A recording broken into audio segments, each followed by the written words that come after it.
साथियों, श्रवण कुमार निराला जी का 31 जनवरी को कल शाम 8 बजे तक रिहाई हो गया है। उनका रिहाई बहुत विकट परिस्थितियों को रख करके उनके सामने, एक तरह से कहें तो जिस तरह से एक अपराधी के साथ सलूक किया जाता, उसी तरह से गोरखपुर की पुलिस शुरू से उनके साथ सलूक कर रही है। आपको बताऊं कि श्रवण कुमार निराला जी का रिहाई तो इसलिए हुआ है कि समाज, आप लोग या उनके परिवार के लोग, संगठन के लोग उनको देख लिए, उनको ढूंढ लिए। ये बात मैं बार बार कह रही हूं कि श्रवण कुमार निराला जी का गिरफ्तारी नहीं हुआ था। श्रवण कुमार निराला जी का अपहरण हुआ था गोरखपुर के शाहपुर थाने के पुलिसों द्वारा। 11 बजे रात को श्रवण कुमार निराला जी अपने घर जा रहे थे और उनको बिना किसी को बताए, पुलिस घर पे भी फोन नहीं करने दी, ना संगठन में कहीं फोन करने दिया, बिना बताए श्रवण कुमार निराला जी को शाहपुर थाना ले गए। वो रविवार को 28 तारीख को दिखाए कि हमने गिरफ्तार किया। 24 घंटे उनके साथ बदसलूकी किया गया। उनको मानसिक तौर पे उनको बहुत टार्चर किया गया। रैली क्यों कर रहे हैं, गरीबों के लिए आंदोलन क्यों कर रहे हैं, ये आंदोलन आपको खत्म करना पड़ेगा। साथियों, 151 में उनकी गिरफ्तारी हुई थी और जब श्रवण कुमार निराला जी ने कहा कि मैं इस आंदोलन के लिए, मैं गरीबों के लिए लड़ूंगा, इसके लिए कुछ भी हो, तो सूबे के मुखिया के इशारों पर गोरखपुर की पुलिस ने श्रवण कुमार निराला जी को 14 दिन के लिए न्यायिक हिरासत में बिछिया जेल भेज दिया। साथियों, जो 29 जनवरी का हमारा आक्रोश मार्च था, प्रत्येक भूमिहीन परिवार को 1-1 एकड़ जमीन दिलाने का हमारा ऐलान था नहीं है। अभी जब हमारा आंदोलन, जब हम 10 अक्टूबर को आंदोलन किए थे, आप सब लोग देखे होंगे, तो 10 अक्टूबर के बाद माननीय मुख्यमंत्री योगी आदित्यनाथ जी गोरखपुर में एक दलित सम्मेलन करते हैं और उन्होंने कहा कि 4 नवंबर को उन्होंने कहा 1.25 करोड़ दलितों को जमीन का मालिकाना हक हम दिसंबर तक देंगे। दिसंबर खत्म हो गया तो जमीन नहीं दिए, उसी के विरोध में अंबेडकर जनमोर्चा ने यह आक्रोश मार्च निकाला था। इसका बाकायदे 2 महीना पहले से ही लिखित हम दे चुके थे, डीएम को, एसएसपी को, यहाँ के एडीजी को, यहाँ मुख्यमंत्री को भी हम लोगों ने दिया था। हमारे पास बाई हैंड जो जा करके हम मिले, उसका साक्ष्य तो नहीं है, लेकिन बाई पोस्ट हमने जो भेजा था उसका हमारे पास रसीद है। श्रवण कुमार निराला जी का अपहरण गोरखपुर के पुलिसों द्वारा इसलिए कराया गया, बड़े घटना को अंजाम देने के लिए, क्योंकि श्रवण कुमार निराला जी जब 17 दिसंबर को भी आंदोलन किए थे तो उनके घर को 20-22 दिन तक सीज कर दिया गया था। जब अभी देखेंगे 10 अक्टूबर का आंदोलन किए तो 22-23 दिन तक वो जेल में रहे।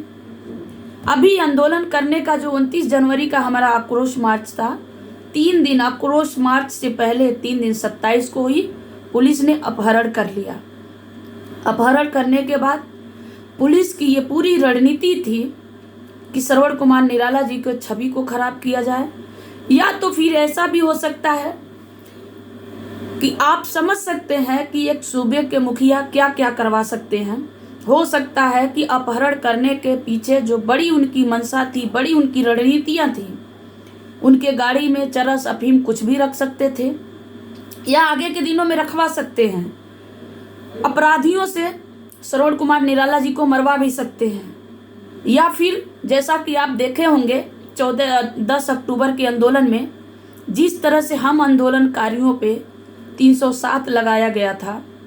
307 की मुजरिम मैं भी हूँ, क्योंकि गोरखपुर के नाजिर जो कमिश्नर साहब हैं, कमिश्नर साहब के नाजिर ने ये आरोप लगाया कि अम्बेडकर वादियों ने आया, ज़मीन के मांग करते हुए आए और हमारी गला दबा करके 25-30 लोगों के संख्या में गला दबा के जान से मारने की कोशिश किया, जबकि कोर्ट में साक्ष्य पेश करने के लिए उनके पास कोई साक्ष्य नहीं है, कोई तथ्य नहीं है, लेकिन उनके पास पावर है, उनकी सरकार है, उनकी प्रशासन है।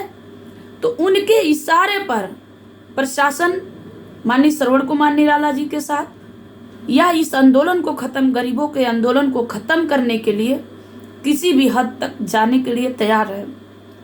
उस घटना से हम आपको अवगत करा रहे हैं बार बार कि 27 तारीख को 11 बजे रात को श्रवण कुमार निराला जी का अपहरण पुलिसों द्वारा, गोरखपुर के पुलिसों द्वारा कराया जाता है। अगर वो एक सेकेंड में उन्होंने मैसेज नहीं किया होता कि हम शाहपुर थाने में हैं, तो शाहपुर थाने के थानेदार ने पहले ही मना कर चुके थे कि यहाँ श्रवण कुमार निराला जी नहीं हैं। तो आप सोच सकते हैं कि श्रवण कुमार निराला जी के साथ एक बड़ी घटना के घटाने के लिए ये साजिशें रची गई थी। आने वाले समय में भी उनके साथ बड़ी घटनाएं किया जा सकता है और पुलिस वाले अपहरण कर सकते हैं, क्योंकि गोरखपुर ही नहीं पूरे उत्तर प्रदेश की बात करूं तो आप देखेंगे लोकतंत्र खत्म कर दिया गया है। जैसा कि मैं कह रही हूं या सभी आप जानते हैं कि अपनी बात रखना, अपनी बात कहना, शांतिपूर्वक आंदोलन करना ये हमारा संवैधानिक अधिकार है। अनुच्छेद 19A1 कहता है कि हम अपनी बातें कहीं भी किसी के सामने रख सकते हैं। हम जब तोड़ फोड़ करते, आगजनी करते तो हम मुजरिम थे, लेकिन श्रवण कुमार निराला जी के साथ उनको अपराधी बनाया गया है। कल के लिए ये भी कह सकते हैं कि श्रवण कुमार निराला जी देशद्रोही हैं। कल ये भी कह सकते हैं कोई भी रात में गिरफ्तार करेगा और कोई भी रात में उठा के ले जाएगा और सुबह पहर उनके साथ कोई बड़ा घटना करके बोलेगा कि हमारा ही गला दबा रहे थे, क्योंकि ये आरोप जिस तरह लगाए हैं आप देख रहे हैं।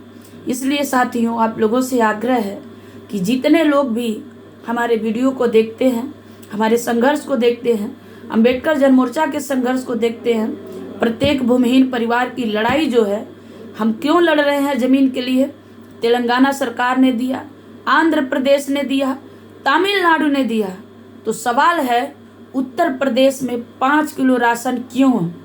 ये 5 किलो राशन हमारे बच्चों का भविष्य खा गया, शिक्षा खा गया, हमारी नौकरी खा गई।